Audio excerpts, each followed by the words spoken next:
शांति। 9 दिसंबर 2021 की साकार मुरली।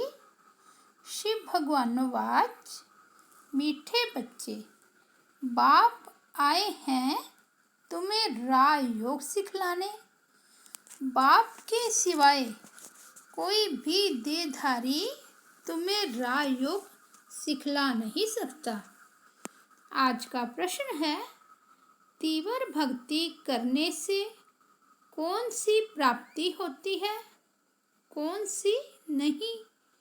उत्तर है, कोई तीव्र भक्ति करते हैं तो दीदार हो जाता है, बाकी सदगति तो किसी की होती नहीं, वापस कोई भी जाता नहीं।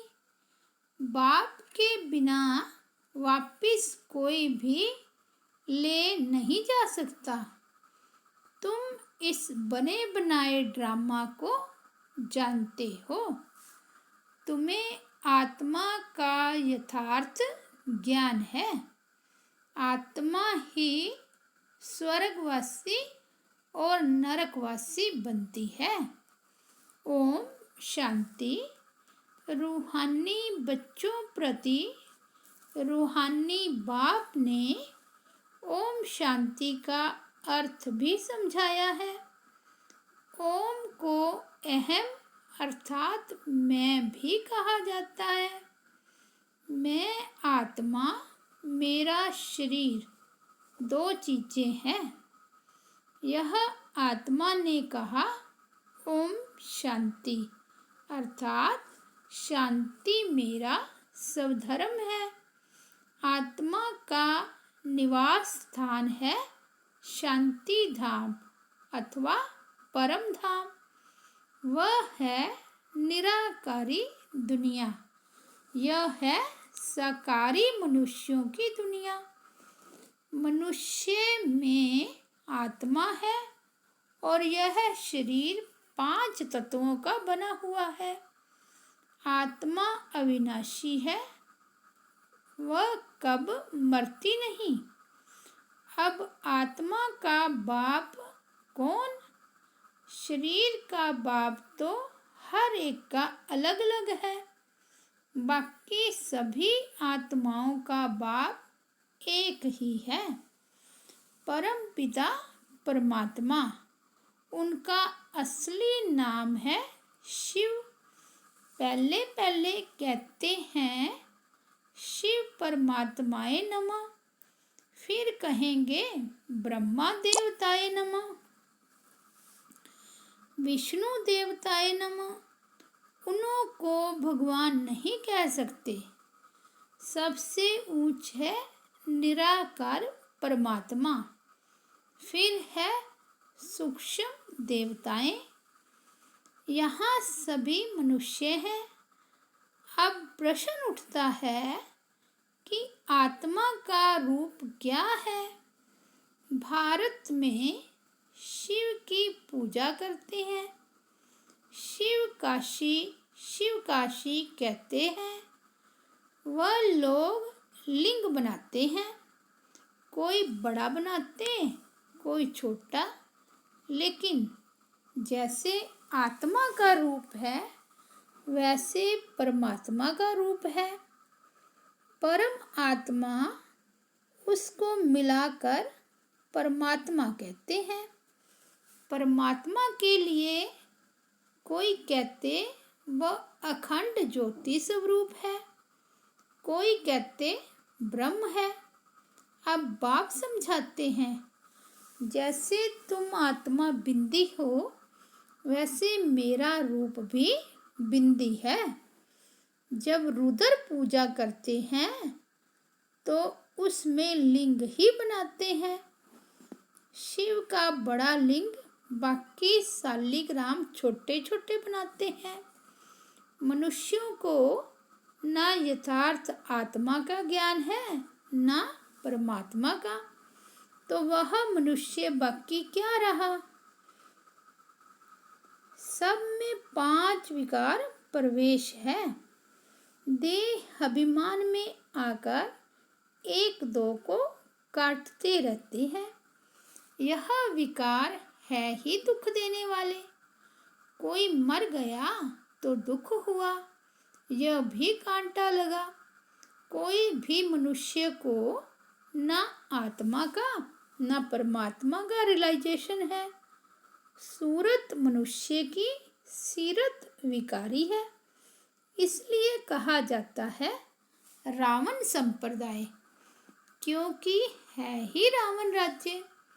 सब कहते भी हैं हमको राम राज्य चाहिए। गीता में भी अक्षर है कौरव संप्रदाय, पांडव संप्रदाय और यादव संप्रदाय। अभी तुम बच्चे राजयोग सीख रहे हो। राजयोग श्री कृष्ण सिखला ना सके। वह है सतयुग का प्रिंस। उनकी महिमा है सर्वगुण संपन्न। हर एक का कर्तव्य महिमा अलग अलग है। प्रेसिडेंट का कर्तव्य अलग, प्राइम मिनिस्टर का कर्तव्य अलग। अभी यह तो ऊंचे से ऊंचा बेहद का बाप है। इनके कर्तव्य को भी मनुष्य ही जानेंगे, जानवर थोड़े ही जानेंगे। मनुष्य जब तमो प्रधान बन जाते हैं तो एक दो को गाली देते हैं। यह है ही पुरानी दुनिया, कलयुग। इसको नरक कहा जाता है, विशेष वर्ड कहा जाता है। सतयुग को वॉइसलेस वर्ड कहा जाता है। आत्मा इन ऑर्गन्स द्वारा कहती है हमको राम राज्य चाहिए। हे पतित पावन, आप आकर पावन बनाओ, शांति धाम सुख धाम में ले जाओ। बाप समझाते हैं दुख सुख का खेल बना हुआ है। माया ते हारे हार, माया ते जीते जीत। जिसकी पूजा करते हैं उनके एक्यूपेशन को बिल्कुल ही नहीं जानते हैं। इसको कहा जाता है अंधश्रद्धा अथवा गुड़ियों की पूजा। जैसे बच्चे गुड़ियाँ बनाकर खेल पाल कर फिर तोड़ देते हैं। शिव परमात्माए नमः कहते हैं परंतु अर्थ नहीं जानते। शिव तो है ऊंचे से ऊंचा बाप। ब्रह्मा को भी प्रजापिता कहते हैं। प्रजा माना ही मनुष्य सृष्टि। शिव है आत्माओं का बाप। सभी के दो बाप हैं, परंतु सभी आत्माओं का बाप शिव है। उनको दुखहर्ता सुखकर्ता कहा जाता है, कल्याणकारी भी कहते हैं। देवताओं की फिर महिमा गाते हैं। आप सर्वगुण संपन्न, हम नीच पापी, हमारे में कोई गुण नहीं, बिल्कुल तुच्छ बुद्धि है। देवताएं स्वच्छ बुद्धि थे। यहाँ है सब विकारी पतित, इसलिए गुरु करते हैं। गुरु वह जो सद्गति करे। गुरु किया ही जाता है वानप्रस्थ में। कहते हैं हम भगवान के पास जाने चाहते हैं। सतयुग में वानप्रस्थ अवस्था कहते नहीं हैं। वहाँ यह मालूम रहता है कि हमको एक शरीर छोड़ दूसरा लेना है। यहाँ मनुष्य गुरु करते हैं मुक्ति में जाने के लिए, परंतु जाता कोई भी नहीं है। यह गुरु लोग सब भक्ति मार्ग के हैं। शास्त्र भी सभी भक्ति मार्ग के हैं। यह बाप समझाते हैं बाप एक ही है, वही भगवान है। मनुष्य को भगवान कैसे कह सकते? यहाँ तो सभी को भगवान कहते रहते हैं। साईं बाबा भी भगवान, हम भी भगवान, तुम भी भगवान, पत्थर भीतर सब में भगवान, तो पत्थर बुद्धि ठहरे ना। तुम भी पहले पत्थर बुद्धि नरकवासी थे, अभी तुम हो संगम युगी। महिमा सारी संगम युग की है। पुरुषोत्तम मास मनाते हैं ना, परंतु उसमें कोई उत्तम पुरुष बनते नहीं। तुम अभी मनुष्य से देवता कितने उत्तम पुरुष बनते हो। बाप कहते हैं, मैं कल्प के संगम युगे भारत को पुरुषोत्तम बनाने आता हूँ। तो यह भी बच्चों को समझाया है। जैसे आत्मा बिंदी है, वैसे परम पिता परमात्मा भी बिंदी है। कहते हैं, भरकुटी के बीच में चमकता है अजब सितारा। आत्मा सूक्ष्म है, उनको बुद्धि से जाना जाता है। इन आँखों से देखा नहीं जा सकता, दिव्य दृष्टि से देख सकते हैं। समझो, कोई तीव्र भक्ति करते हैं, उससे दीदार होता है, परंतु उनसे मिला क्या? कुछ नहीं। दीदार से सदगति तो हो ना सके। सदगति दाता, दुख हरता, सुख करता तो एक ही बाप है। यह दुनिया ही विकारी है। साक्षात्कार से कोई स्वर्ग में नहीं जाते।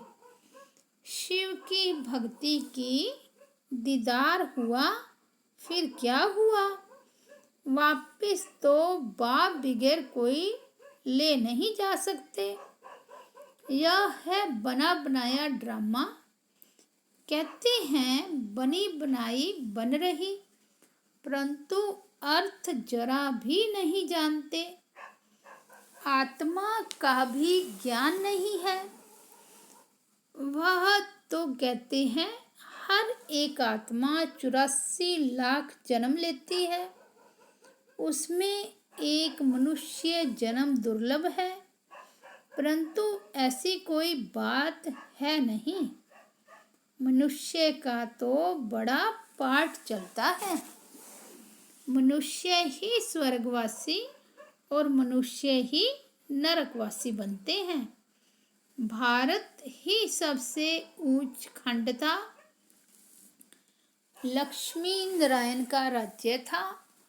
वहाँ तो बहुत थोड़े मनुष्य थे। एक धर्म, एक मत थी।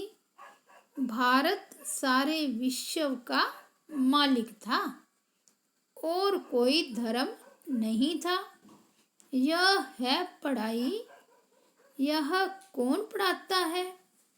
भगवानोवाच कि मैं तुमको इस राजयोग द्वारा राजाओं का भी राजा बनाता हूँ। भगवान ने किसको गीता सुनाई? गीता से फिर क्या हुआ, यह किसको मालूम नहीं है। गीता के बाद है महाभारत। गीता में राजयोग है। भगवानोवाच मामेकम याद करो तो तुम्हारे पाप भस्म होंगे। मन मना भव का अर्थ ही यह है कि बाप कहते हैं, तुम जो सूर्यवंशी पूज्य थे, वह फिर पुजारी शूद्रवंशी बन गए हो। विराट रूप का अर्थ भी तुम बच्चे ही जानते हो। विराट रूप में जो दिखाते हैं, उसमें ब्राह्मणों को गुम कर दिया है। ब्राह्मण तो बहुत गाए जाते हैं। प्रजापिता ब्रह्मा की संतान है ना। बाप ब्रह्मा द्वारा ही रचना रचते हैं, एडॉप्ट करते हैं। अब तुम हो ऊंच ब्राह्मण, तुमको रचने वाला है ऊंचे ते ऊंचा भगवान, जो सबका बाप है। ब्रह्मा का भी वह बाप है, सारी रचना का वह बाप है। रचना हो गई सब ब्रदर्स, वर्षा बाप से मिलता है ना कि भाई से। शिव जयंती भी मनाई जाती है। आज से 5000 वर्ष पहले ब्रह्मा तन में शिव बाबा आया था, देवी देवता धर्म स्थापन किया था। ब्राह्मण ही राजयोग सीखे थे, वह तुम अब सीख रहे हो। भारत पहले शिवालय था, शिव बाबा ने शिवालय अर्थात स्वर्ग रचा और भारतवासी ही स्वर्ग में राज्य करते थे। अब कहाँ राज्य करते हैं? अब पति दुनिया नरक है, यह कोई समझते नहीं, तो हम नरकवासी हैं। कहते हैं फलाना मरा स्वर्गवासी हुआ, तो अपने को नरकवासी समझना चाहिए। बाप कहते हैं मैंने तुम बच्चों को स्वर्गवासी बनाया था, जिसको 5000 वर्ष हुए। पहले तुम बहुत साहूकार थे, सारे विश्व के मालिक थे, तो ऐसा जरूर गॉड ने ही बनाया होगा। भगवानुवाच मैं तुमको राजाओं का राजा बनाता हूँ, तो जरूर राजा भी बनेंगे तो प्रजा भी बनेंगे। आधा कल्प है दिन स्वर्ग, आधा कल्प है रात नरक।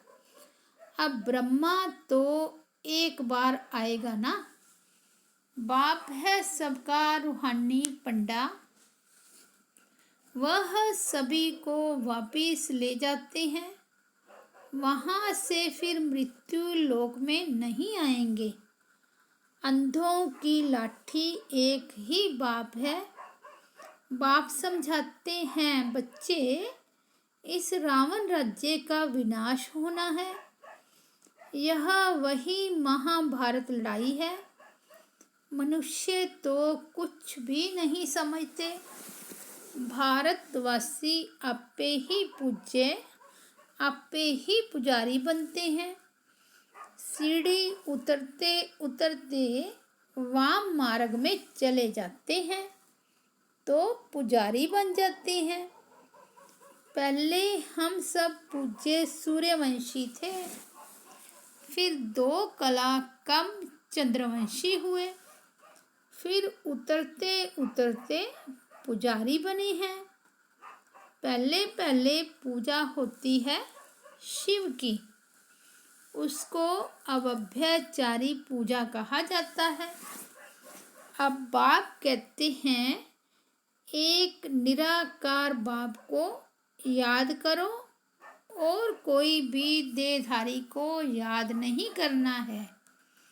बुलाते ही हैं कि हे पतित पावन, आकर हमको पावन बनाओ, तो मेरे बगैर और कोई कैसे पावन बना सकते हैं।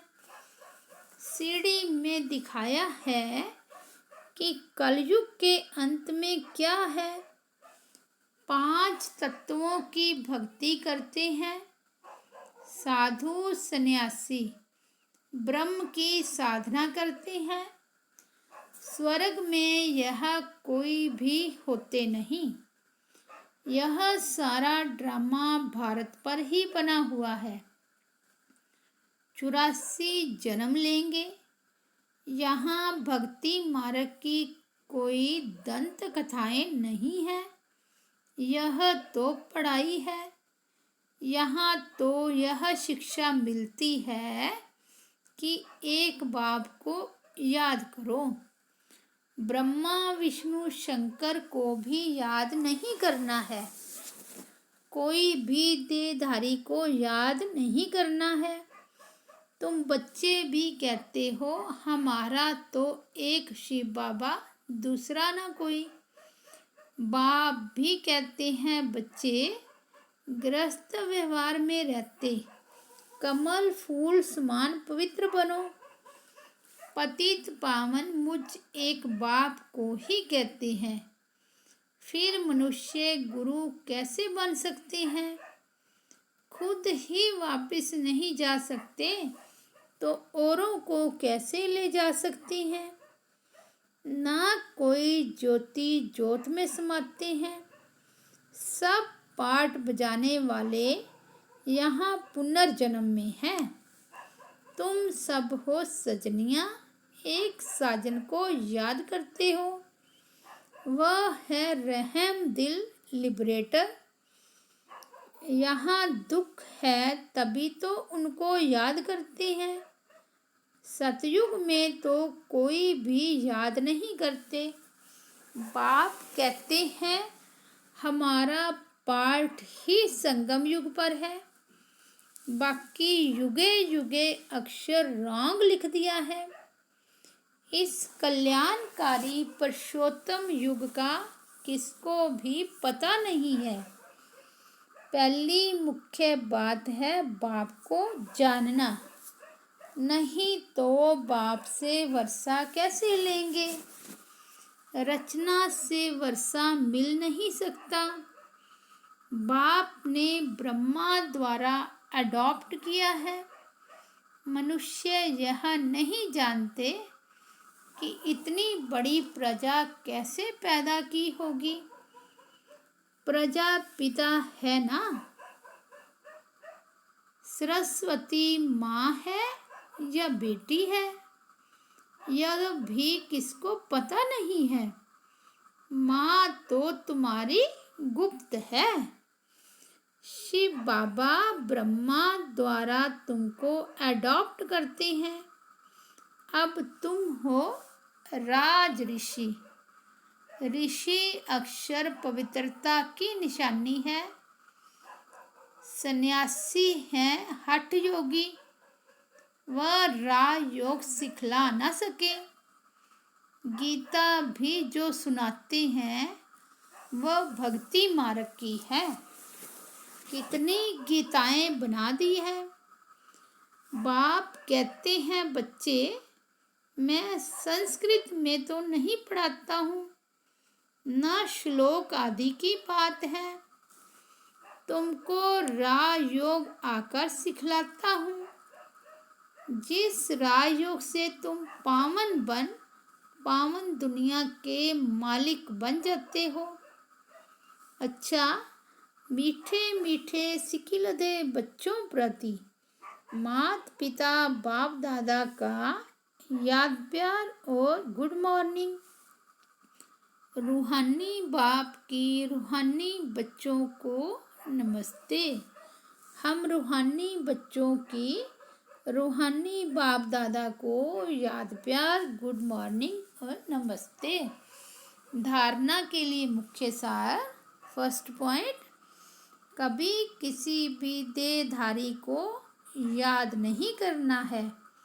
मेरा तो एक शिव बाबा, दूसरा ना कोई। यह पाठ पक्का करना है।